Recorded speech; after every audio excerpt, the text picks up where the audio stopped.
This is Positively Isabella, my YouTube channel where I vlog about turning my life into a rom-com, one main character moment at a time. So grab a snack, get comfy, let's dive into it.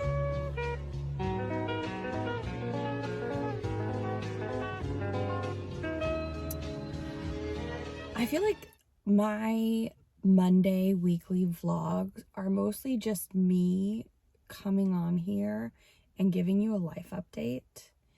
And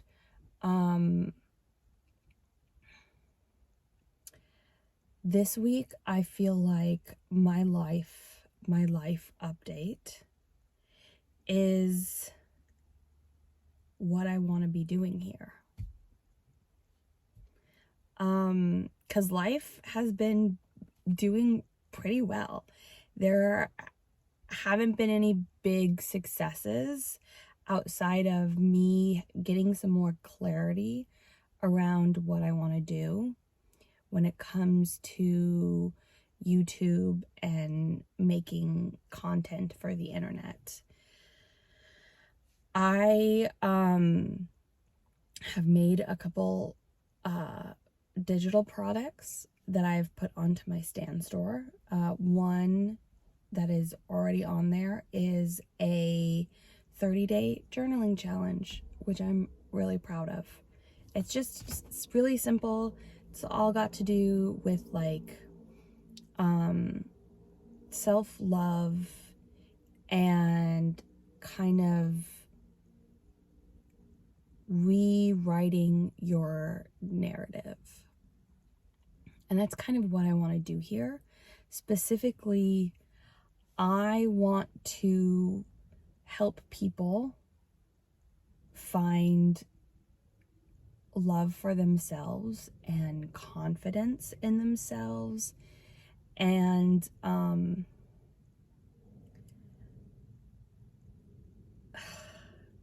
because I struggled with loving myself and having confidence in myself for a really long time.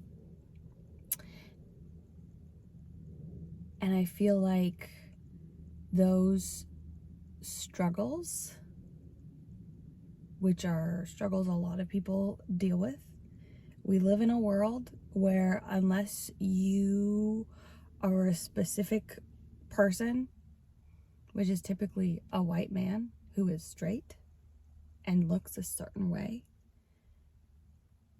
and is neurotypical and is all like when you think about what society expects from us, the box that you're supposed to fit in is so small and hardly anyone fits into it. And as a neurodivergent woman who grew up chronically ill, I was taught at a very young age that even though my parents loved me and knew I was so smart and so talented and so amazing, there would be people out in the world who hated me specifically because I was HIV positive, or because I was a woman, or because of so many things I had no control over. And I think the biggest issue was my parents raised me. My parents love me, and there's no question about that. And I grew up in a community, a very small private school here in Los Angeles, where I was allowed at 8 years old to tell everyone at my school I was HIV positive. I was able to be open about who I was, but I was also constantly being told, here you can do that, but out in the real world, you have to be careful because people will hate you or they'll judge you. And so being already as a small child constantly paying attention to everything going on, like, and constantly paying attention to what I should be worried about and what I should be anxious about. So yeah. And then when I was 12, my medication gave me intense anxiety and depression. And life gave me intense anxiety and depression. And it took me 12, almost, definitely over a decade. Because by 22, I was not. I was still fully deep in a lot of things. Anyway, it took me a really long time to really learn how to not care about other people's opinions. And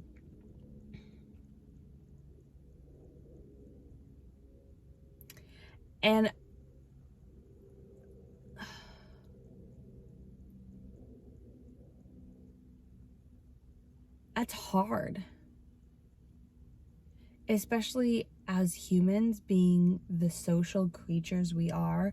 We physically, emotionally, and mentally need community. And so the thought of social rejection is as terrifying as a tiger about to pounce. And even though I genuinely really haven't received much, even though in my life I really haven't received very much social rejection, I was conditioned to think it was everywhere. And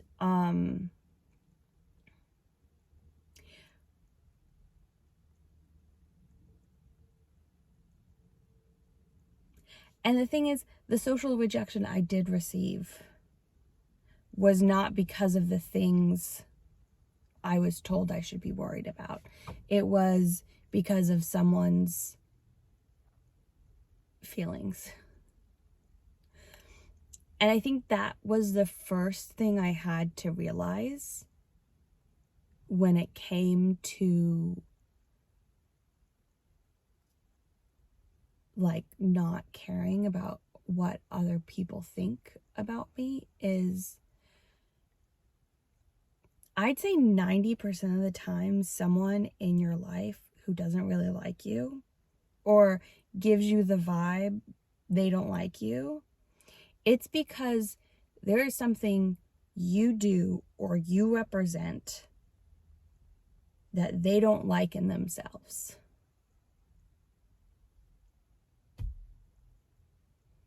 So not only is it like not your problem that they don't like you, it says more about them and their feelings about themselves than it does about you. That realization helped me a lot. Like, I don't know if you've noticed, I cut my hair. I cut my hair myself. I probably am going to have to go to a professional to fix it a little bit, but I'm really so much happier in short hair. And I always go through this flip-flop thing where I'm like, I'm a woman. I want to be attractive, and attractive women have long hair. And I have friends who have just beautiful hair. And I'm not saying I don't have beautiful hair, and I'm not saying I don't look good with longer hair, but I don't have the patience for long hair. which is funny because I talked about patience last week. I don't have the patience for long hair. And I have the face for short hair. I can pull it off. And not a lot of people can. And this past week, I was struggling with my hair.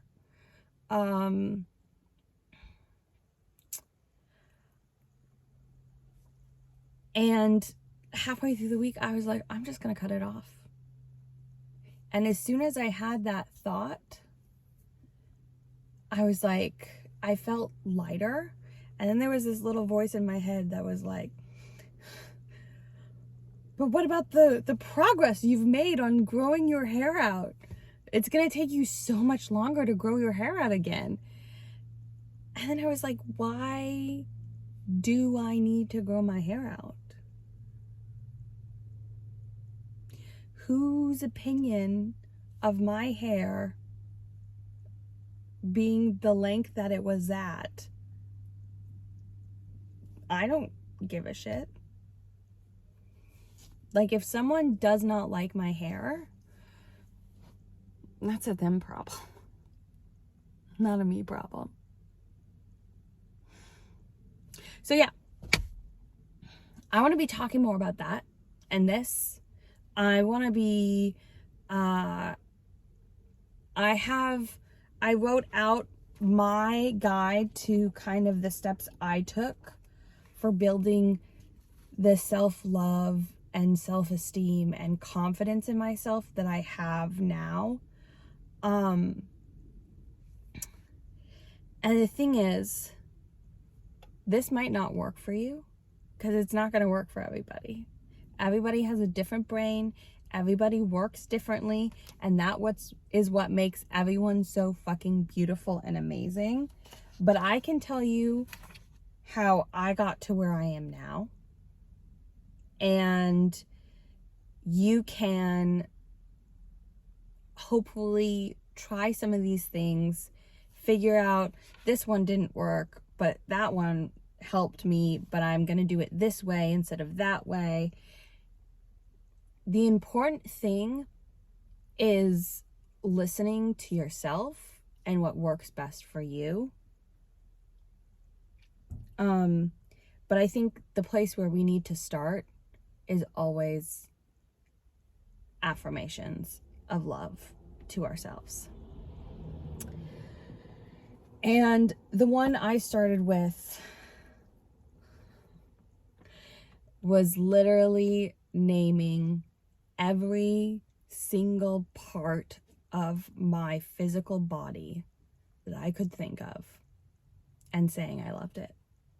And I literally listed every part of my body from the top of my head to the tips of my toes. And I just gave it love because it needed it.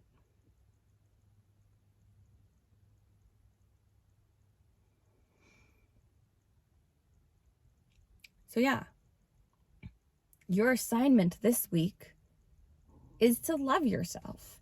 And if doing that whole naming everything love affirmation doesn't work for you, figure out your shortcut. Figure out how is the best way for you to out loud verbally show your mind, body, and soul you love yourself.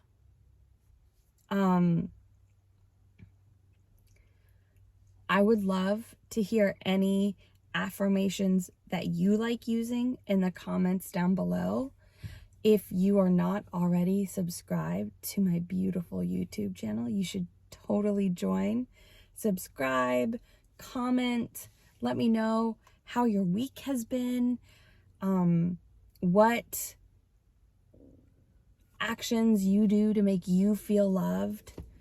And yeah, I love you. I hope you have a beautiful day, an amazing week, and put some good out into the world.